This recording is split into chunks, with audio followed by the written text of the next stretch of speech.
Hey, what's up? Kalen here. In this clip, I wanted to talk about how to connect with people on LinkedIn. So this is something that I've been doing now for, probably a couple years. I was part of building out Commerce Hero, was doing a lot of LinkedIn outreach, and it's something that I've done on and off, and that has been pretty effective. But there's a couple of things that I see people doing that I think doesn't work quite as well. So what I generally do is connect with people in my second degree network that have a given tag. So generally I'm searching for people that are tagged with Magento, but you could apply this to other areas, obviously. But when you connect, connecting with people in second degree network works well because they see when the connection request comes through, they see that you have X number of mutual connections.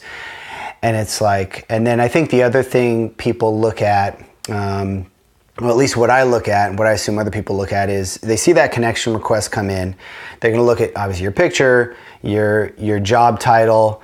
And I think that obviously just having a, good profile picture is always good.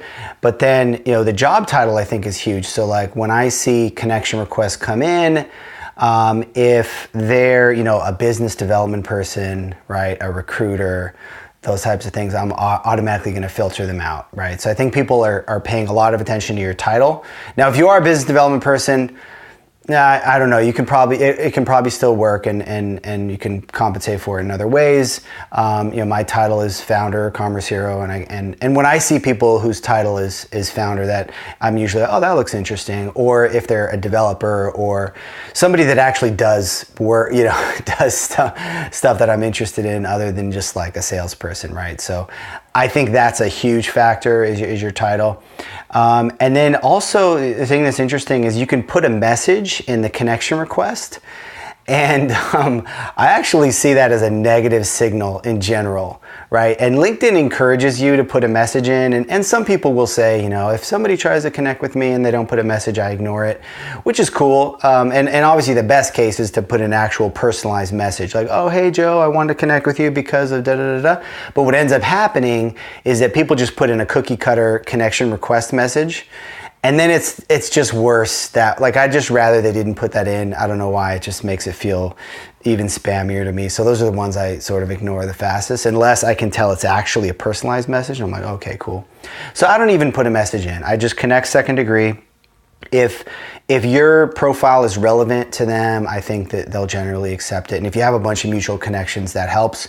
The cool thing about building out the second degree network is that your second degree network just compounds, right? Because every time you connect with a new connection, all of their connections are now your second degree. So that works pretty well. And then after they accept the connection request, I'll usually send a really short and sweet message. Some people send these long messages I don't include links in the initial message because I feel like that's a bit overkill. And I just send a short and sweet message. It could be, hey, I just want to let you know about this hiring platform I built for Magento, and boom, that's it. Let me know if you don't mind sending you a link to check it out, kind of a thing. And I think it's good to do something short and sweet. If it's really long, it just feels like it's probably automated.